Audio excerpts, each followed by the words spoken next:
Ey Allohim, ichimdagi siqilishni, yechilmayotgan tugunlarni, ko'rinmas yuklarni yolg'iz sen bilasan.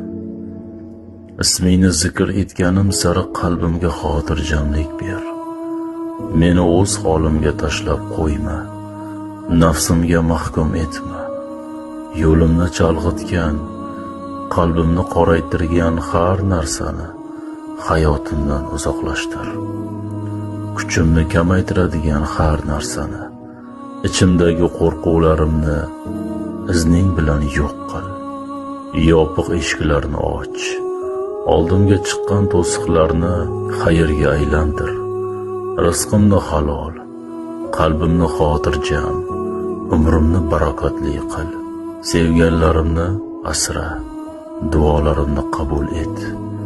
Meni to'g'ri insonlar bilan to'g'ri